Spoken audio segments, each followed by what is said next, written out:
Grand Rising to the collective, man. Y'all know we back with another banger, another reaction. I appreciate everybody who been tapping in, running up, and subbing up, man. If you're new to the channel, please like, comment, subscribe. Hit that bell so you always notified whenever we drop an upload. Y'all know we come with about 4 videos a week. This for entertainment purposes only. Entertainment purposes only, man. So, I ain't gonna hold y'all. When y'all like the video, y'all subscribe. It helps us grow, helps the collective get bigger. It helps everybody keep learning, stay entertained. But I ain't gonna hold you. Let's get right into this video, man. Let's go. Can somebody please tell me what in tarnations is going on? So surely by now you understand that history is a lie. And what you think is up is really down. And what you thought was left is really right. And what I mean by that is they've changed names, places, dates, people. They've changed everything. So let me see if I got this straight. You're trying to tell me that this temple that was built for Ramesses II, which was carved into a mountain, you was able to chop up into small pieces and move to a different location? Come on, brother. Just look at this woman's face. I know what she's thinking. She's thinking, they ain't gonna see this one coming. Oh, we've got their ass now. So the mainstream narrative says the reason why they moved the temple is because the sea levels was rising and they didn't want it to get flooded. Really? Look how long that temple was supposed to have been there. It's supposed to be an ancient temple, right? And all of a sudden it's in danger of being flooded. Come on, brother. Just take a look at these guys. Looking back at them. Like, yeah, we've done a good job here. We got the noses right and everything. I mean, when I look at this on a deeper level, this don't even look ancient. History is a lie, and I think I know what they're trying to hide. What you think they trying to hide? Now, what's the whitest thing you know? Whiter than the driven snow, whiter than the whites of your eyes? Sugar. Non-integrated, non-black, sweet sugar. But you see, there is a black man in your sugar. His name is Norbert Rillier. Norbert Rillier in 1846 invented a vacuum pan that revolutionized the sugar refining industry. Now, you have to dig to find that fact. I mean, it's not much history, but it's still history. Now, what do you stand in? In your shoes. Now, there's just you and your shoes, isn't it? No. See, there's a black man standing in your Oxfords with you.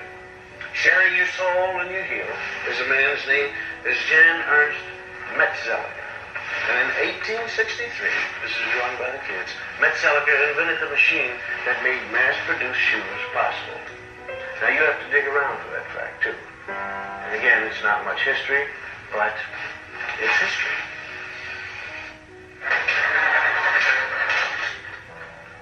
Am I coming in clear to California? I mean, is this TV signal driving through a pass in the Sierra Nevada mountains and slipping into San Francisco? Okay, well, I want to thank you, Jim Beckworth. Jim Beckworth out of St. Louis, hunter, trapper, and honorary chief of the Crow tribe of Indians. We had trouble finding you, Jim. Though you helped open the West, you didn't make the books.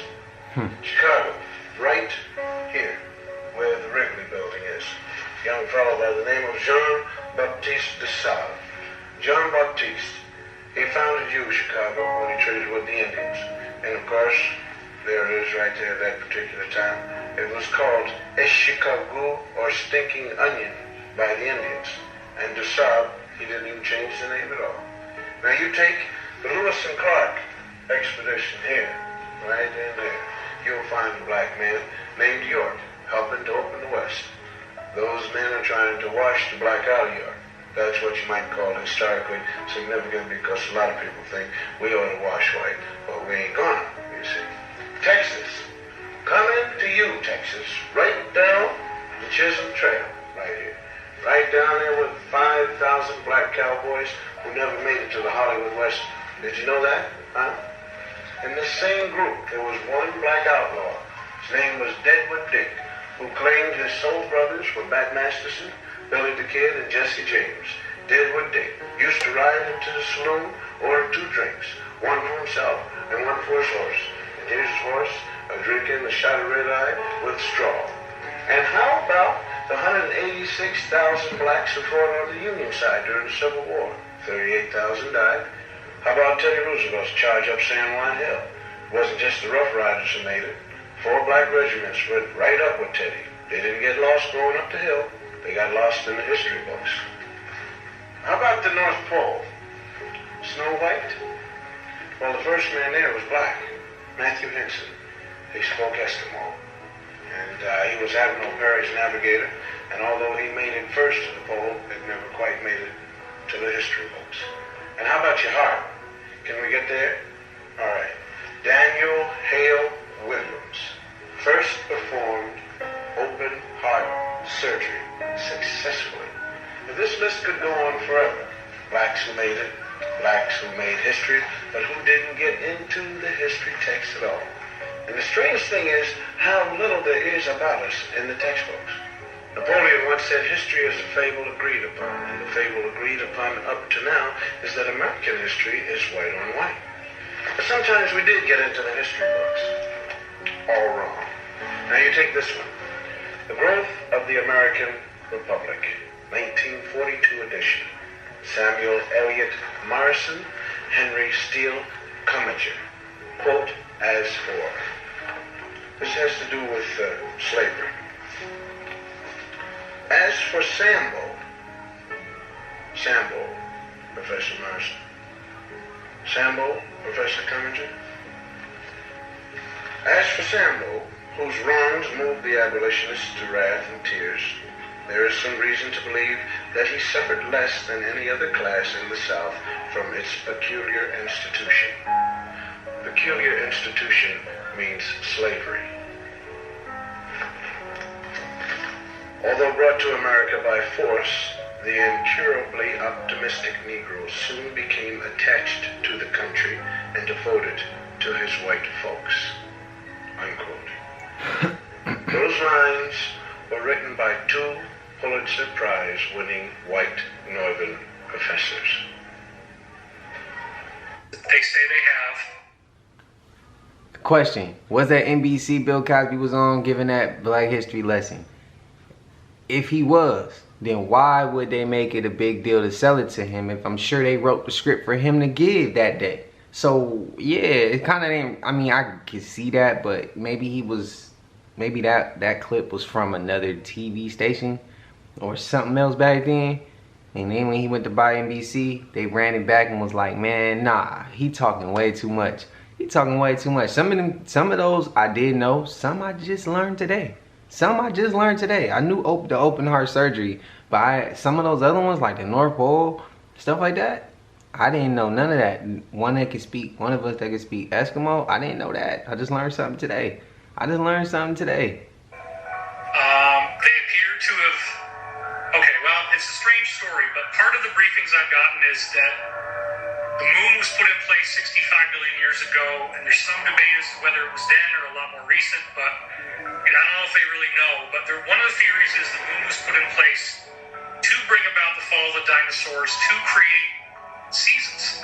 That the moon is a spaceship, that it was flown into position, it orbits the Earth, and in so doing, mammalian life now predominates, whereas before it was reptilian life. And the reptilians had, the dinosaur species apparently did evolve into a hominid race that was intelligent, that got wiped out when this took place, the 65 million year ago incident.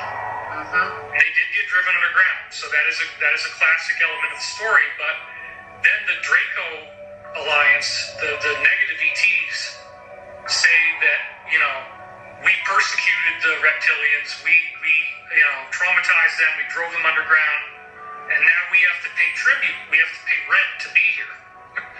And so the treaty, the negative treaty is that we're apparently giving them humans as our meat suits. Yeah, for whatever they want to use us for, whether they want to dine on us or have us as workers or whatever. Wow. We we trade a certain number of humans per year. So in my own experience, Danica, I've had multiple invitations to this group. I've had bribes in billions of dollars for me. I mean, Greer's talks about getting bribed for billions too. I've interviewed him a couple of times. When you go out there and you're involved in this stuff like I am, they really would love to have you on their side. They really would love to have you as a mouthpiece. And so I was told, for example, that I could do everything the way I do it now, and the only thing that I would have to do different in order to get this money is to, quote-unquote, speak favorably about Lucifer. And they had this philosophy they wanted people to talk about, which is that, you know, well, Lucifer is a benevolent, misunderstood angel. And God abandoned us up in heaven, but Lucifer stayed down here with us. Look, a God that tells you got to go around hurting people is not a God I want to be involved with. This is why I keep telling people, if you want to know about Lucifer and his fall, go to Isaiah chapter 14, starting at verse 12. Also in Ezekiel chapter 28, where it refers to the lamentation of the king of Tyre, comparing him to Lucifer and his fall. People go, the Dracos, the reptilians, they're part of this race, they're part of that race, they're part of an ET race. Yeah, they're part of one. Lucifer in the garden was the serpent. It all stems from there. Now we go, well, that's only a few thousand years ago. No. According to modern day traditional teaching that is to make you blind, it's only a few thousand years ago. This has been going on for millions of years. Linda Moulton Howe, she talks about the 70 million year experiment of the dinosaurs, and that the Dracos were part of that. The human sacrifice, the blood sacrifice, all of this, the pineal gland and all that of the fear factor and all this stuff. Who do you think's feeding on that? These are as close to demonic entities as you can get. They shapeshift. I've seen them. They shapeshift. They do whatever they want to do. And they're walking amongst you, and you think we're a bunch of kooks and crazy for saying this. Those of us who do this, and those of us who talk about this, we don't do it for no reason. I'm telling you right now, I know David Wilcox is he's a writer, he's a producer, movie producer, things like that. People are, he's just trying to get, you know, recognition or trying to come up with these stories to get fame, but he's not. And he mentions Stephen Greer being part of the groups and things like this, but Stephen Greer says that anybody that believes in reptilians or all this other stuff, that's hogwash. He calls it hogwash. Look it up. Well, why is he talking about him in this footage? And in the same footage he's talking about reptilians. So why does Stephen Greer say they're hogwash? I'll leave that up to you. Leave your comments. Man, what y'all think? They reaching?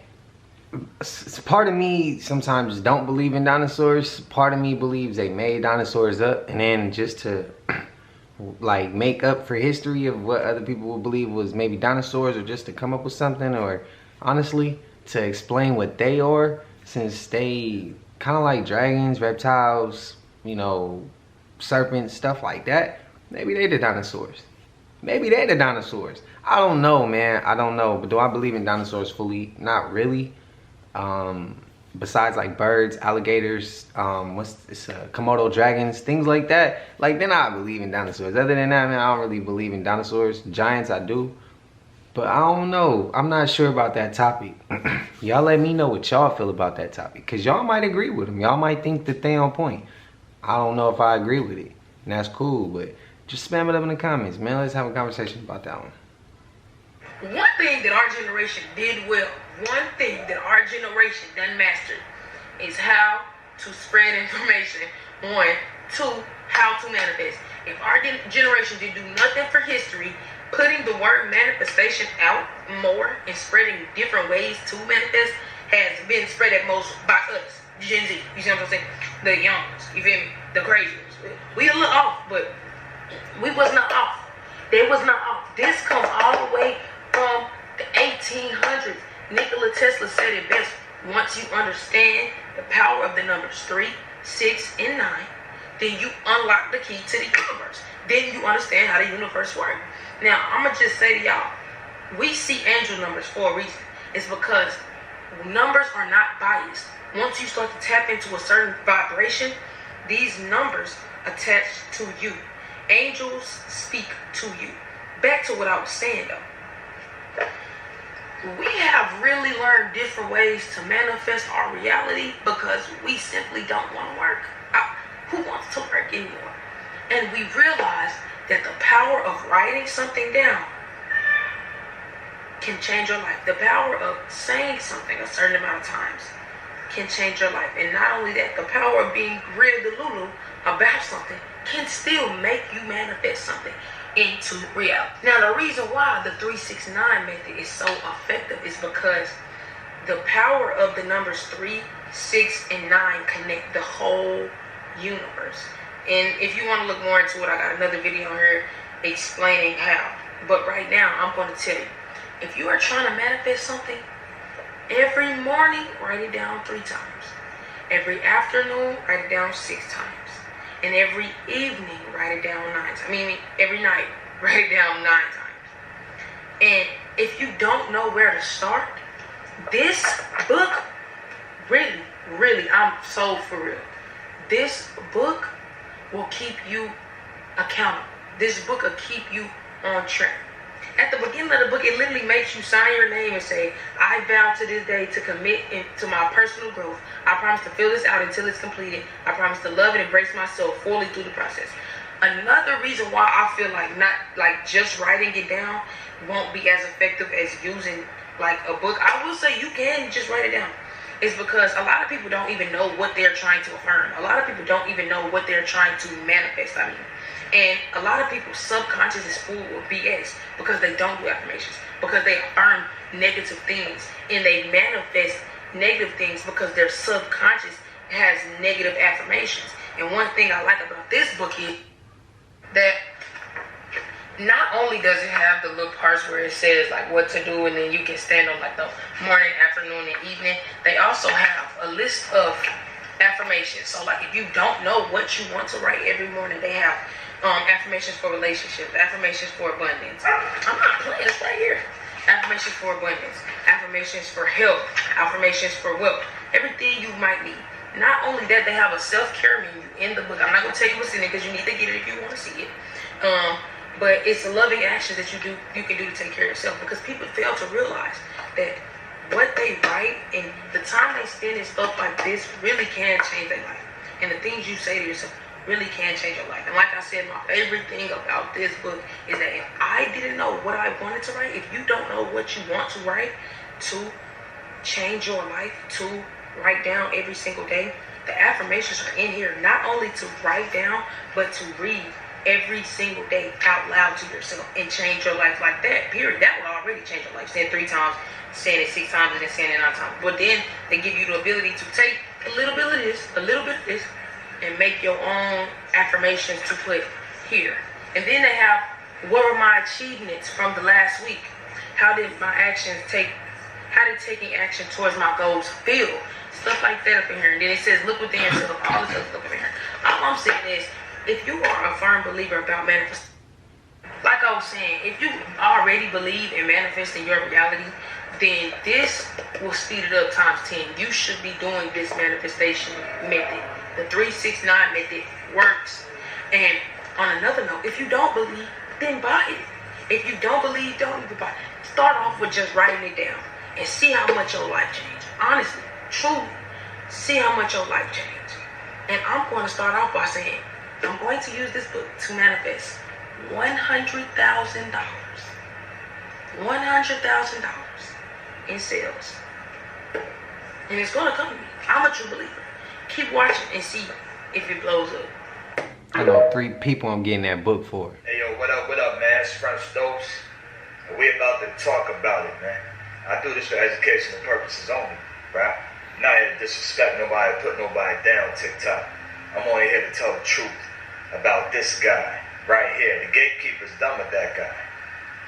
The gatekeepers are literally going to throw this guy to the wolves. They're going to show him how much, right, they care. And like, because P.diddy thought P.diddy was, he's been around, he's been around the world, right? You remember that song, you and Mace, right? And it's going to be over now, bro.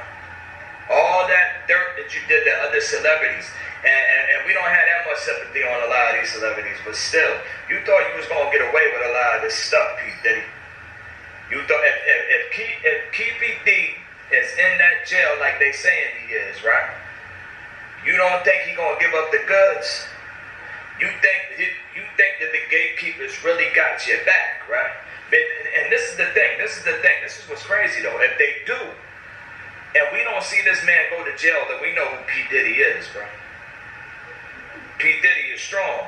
P.diddy runs a whole lot of stuff, man. And we gotta remember, man, there's a lot of suspect things that was going on with P.diddy. He had people feeling uncomfortable around him. You can see the videos, they were uncomfortable. I'm doing this respectfully, right? I'm doing this respectfully, bro. And you made a lot of other men feel uncomfortable being around you, and we all know why, right? But the thing is, P.diddy, right? If you think that you really got away with that, right? You know, right? Because you got gods that you praise to, right? Those demons, right? But you know you got to still answer to somebody. All of us, me too. All of us here on earth, we have to answer to the one true God. That's it. We all gonna have to do that on one day. And if you thought that you got away with this once again, right? You didn't really. Cause I'll be trying to tell everybody this to keep everybody on point so they can remember, bro. Cause one day you're gonna have to answer to the man in the sky. And a lot of y'all people want to act like he's not real, but trust and believe he's real. He shows me signs, bro, to let me know that he's real. I know it's real. And if these people are doing this, right, then we know it's real. If there's a devil, then there's a God, bro. Right? And if P.diddy is locked up, you don't think that he's not going to give them the goods for real? The thing is that a lot of the government already knows this. There's government officials right now inside people that know that P.diddy had involvement with the murder of Tupac. And he's been all around the world for all these years.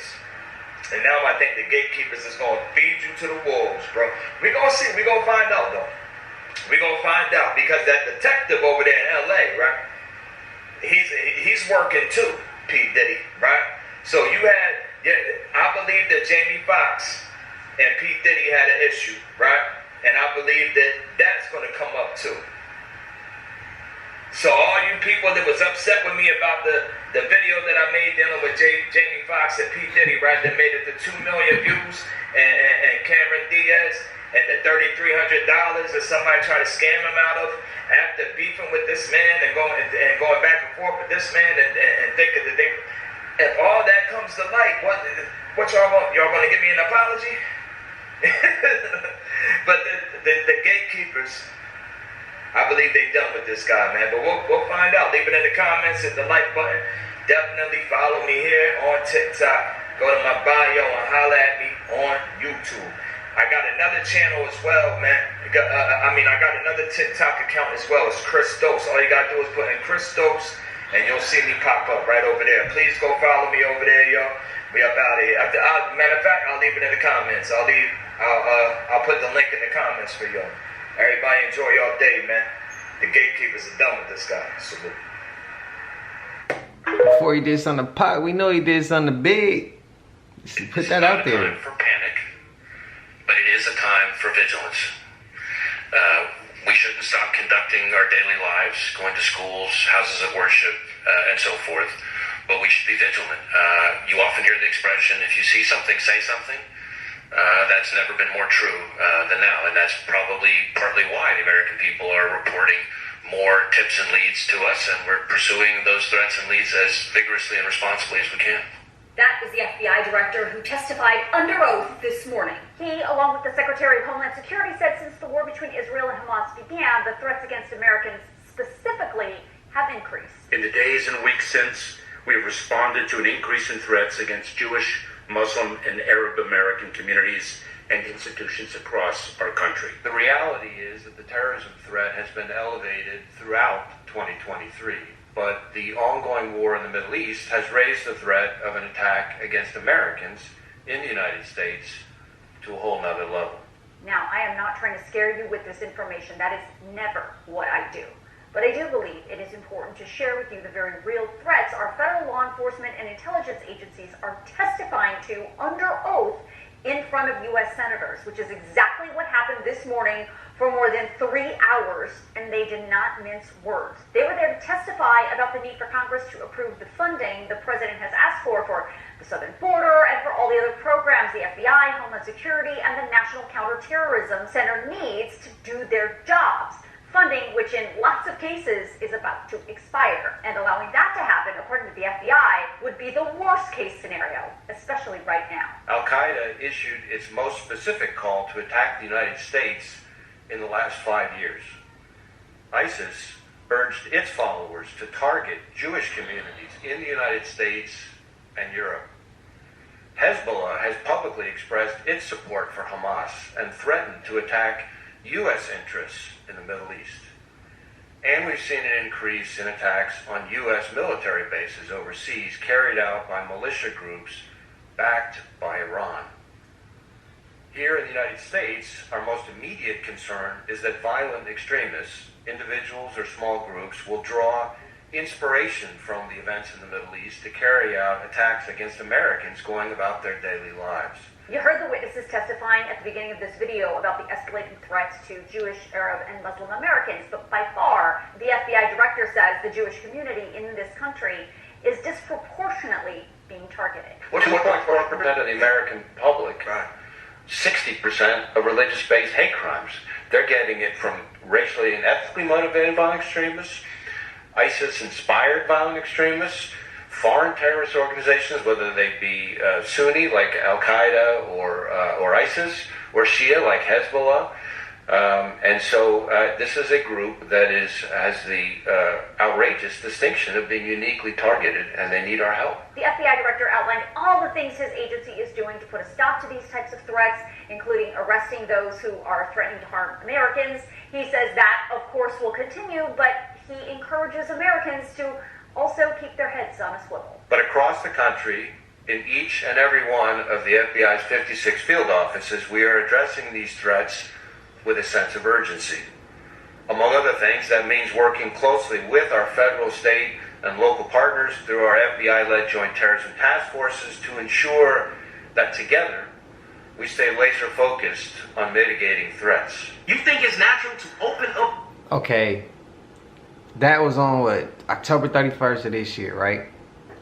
What if they not targeting Americans? What if it's the people at the top trying to have us play a fear tactic, have us thinking they coming for us, right? And they not. What if it's just the people at the top just pretending to be them coming at us? And why would Biden leave she said president, why would Biden leave the southern border open for so long and then all of a sudden worry about we don't have funding for that because it's about to expire? Like, that's my two topics that I'm getting at right now. And it's like, yeah, he gonna leave that open, but he was focused on them on being able to see, or what was it with Cash App, where if you make a certain amount of money, they able to go back and look at your statements and make you to pay taxes on that. So you worry about taxes on that, but you're not worried about the southern border. Maybe ain't nobody coming through the southern border but just our people who was sent here to do it. I could be reaching. Maybe Israel, Palestine, whatever going on over there ain't gonna come over here. Or maybe it is our people at the top over there causing stuff, portraying to be somebody they not, to make people confused on who's sending hits, and then put it all in the media, freak us out, and then leave the southern border open and send our own people in to do what they do to us, just to control us. I don't know. I could be reaching. Up your door and to hear honks, horns, cars, and to smell emissions. That shit ain't natural.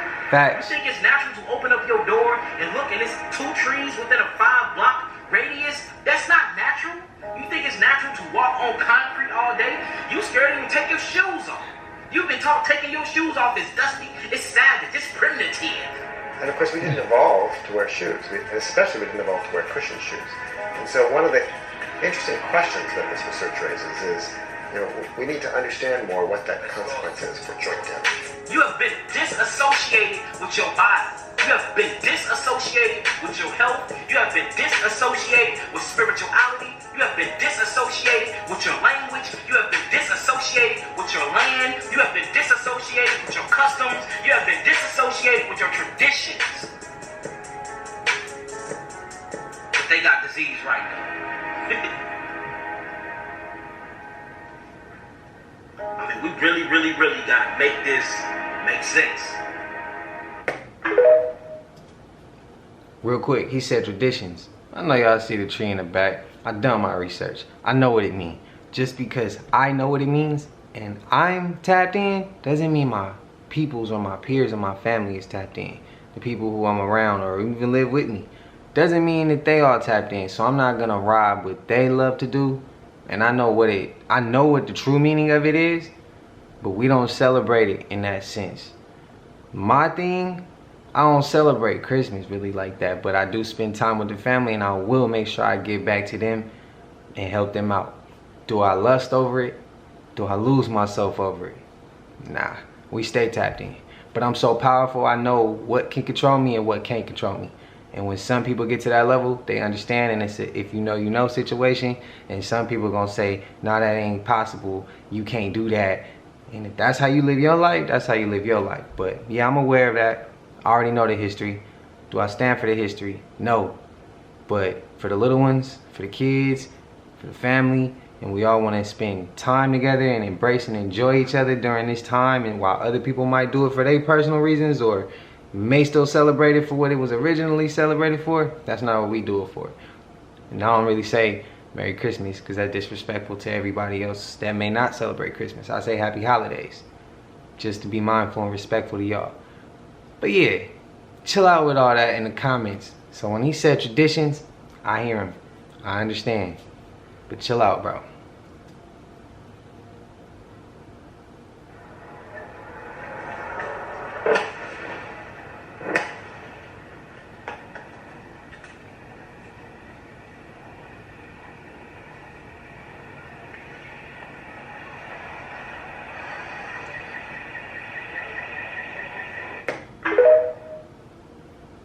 That look weird though.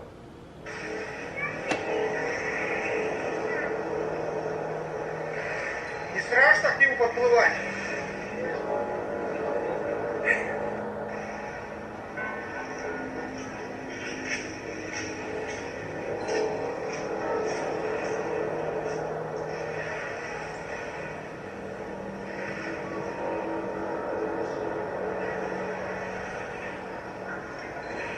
Nah, I don't believe that one.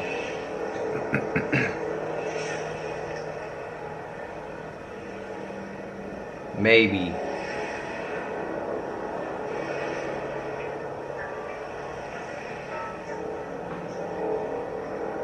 Y'all remember I was telling y'all on that live, you know what I'm saying? Let me rephrase myself real quick on it. All these motherfucking lakes is man-made, and most of these oceans got water on top of the real oceans. Yeah, I meant that shit, folks. What happened was they put the lake in that spot to cover up the ruins. Right. Interesting. 4D test right there. Yeah. So you're saying all lakes are man-made? You know, 53,000. So if you're going to go with how many are in America, that's a lot, right? So 53,000, and the average lake sits at about, the average. Well, if we're going to go with dams and everything, they sit at about 40%. So if they're technically low, right, that's what they try to tell you. It's always low. It's never actually full. So they're always going to pull the hole while we're running water because there's not a lot of water in those dams.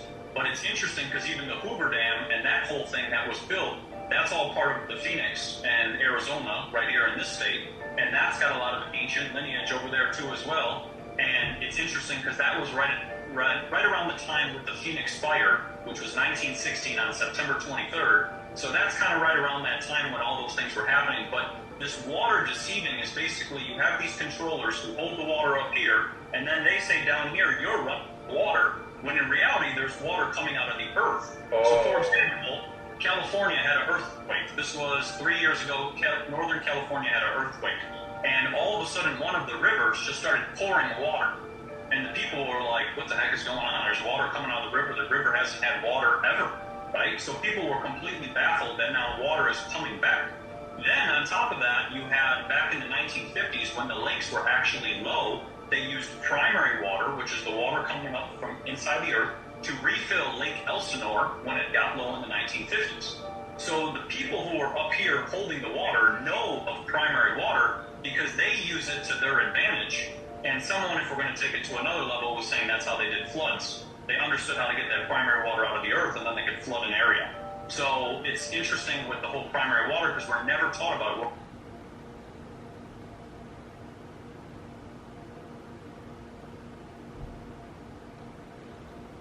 Where'd the audio go? Reading this over here, these trees are getting water from somewhere else. They're not getting water from the sky. They're getting water from deep inside the earth. I want to know how y'all feel about this shit. Like, follow, favorite, and share for more content. This is for entertainment purposes only. And if you are entertained, man, this is crazy. They learned it. Why didn't I think that they could pull the water from Earth? Of course, this same guy has said in previous clips, oil and water, those was like natural resources we can't get rid of. It comes from the earth and it's abundant. Why wouldn't they be able to pull the water and cause floods in certain areas? Oh, bro, I don't know how I was sleeping on that. I should have known that. I knew the oil, but I wasn't thinking water though. And I knew the water was abundant. That's what's crazy, that my mind wasn't even going there. I was so busy thinking about other little things that they doing as far as water. But that's crazy. How y'all feel about the man-made lakes? Y'all think he's reaching, or y'all think he on point? Spam it up in the comments. Got these wartime boats, 1893. That is a very impressive boat. Almost looks like a submarine. 1893. Interesting. And then you have this one, which has more what look like beautiful birds. And it looks like a Christmas tree up on top. But look at that's a castle. I mean, if anybody saw that, and anybody was around at that time, I mean, you would think this is a castle. There's no doubt about it. I mean, I used to play with Legos as a kid. These are castles. This is what you were building when you played with Legos. You were building castles. And then, to take it a step further, they had a steamship. Remember steam? The Titanic was based on steam. So many different ships that were running on steam. They had to get rid of steam because they had to come with the oil companies. They had to get rid of steam and electric. 1893, you had steam and electric cars, and you had all this steam and electric revolution, but that had to be phased out so that the oil companies could come in and take their place and then sell back steam and electric in 2023 and say that it's going to save the planet. So what's interesting is here's the steamship of Michigan, and look at that thing. Look at how massive that thing is. This is 1893, and what's also interesting is here is a pier and movable sidewalk. So you would walk on the pier, and you would take the movable sidewalk, and it would take you down the pier, and you would go back and forth. Now what's interesting is if you go to Navy Pier in Chicago right now, this doesn't exist. This is all gone. And what's interesting is you would think for tourism that you would keep this. And what's interesting too is all the people on Lake Michigan, if you guys can see them, they look very out of place, and they got their umbrellas. Because once again, like I said, I think they've been put into a fearful state to be afraid from the sun. And then they're all just sitting out here on the lake, staring out at the lake. Because they've all been kind of shipped in, at least that's my opinion on this, or brought to this area. And then they're going to start their new lives. And then they're going to start businesses and start renovating these places, cutting holes in these things, and then starting to open up little businesses. And what's interesting is here's another castle. Right back here. That's another one. I mean, there's so many. Man, that had to be the reset. Had to be the reset, man. I mean, I don't know, that be kind of blowing me away. Like, we get so many different things about history. Oh, they telling us that these people were, some people were here first. Then it's, oh, this looks weird because it looked like they were just put here. They had got, like he said, they was standing there just looking at the water. Like, yeah, then it's just the reset, man. My opinion, I think it's the reset. But we made it to the end of this. Man, if y'all like this content, smash the like button, hit the comment what you want, man. Subscribe also, it helps the community grow. But I ain't gonna hold y'all, man. We gonna get up out of here. And I'll see y'all in the next one. We gone.